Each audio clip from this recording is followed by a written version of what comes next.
As a 107 drone pilot, we're flying with drones that were actually designed for the recreation market, like the Neo or the Flip, because they don't have a remote ID. This can be an issue because we have to have remote ID on our drones. Most of them, modern drones, have the remote ID in there. It's not a problem. But because I'd like to fly my Neo and my Flip, I decided to get this remote ID, the Holy Stone Remote ID 2. Let's go ahead and open it up here as it shows up in the box, all sealed up. These are a lightweight transponder, so it's going to be, sometimes they're described as a digital license plate. They're quite a bit more than that.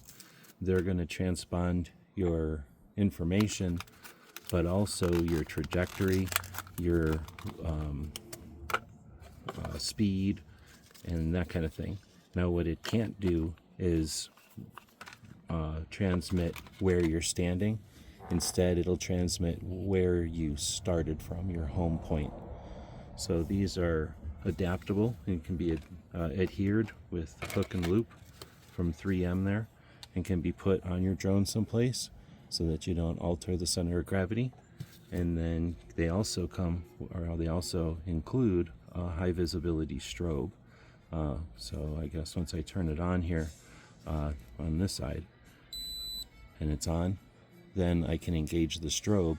And now, as a 107, if you're going to be flying at night with a waiver or flying at dusk, there might not be enough juice, or I don't know the buttons yet. So we've got a strobe built in and the remote ID transponder. So that's why I bought it. Hope this helps.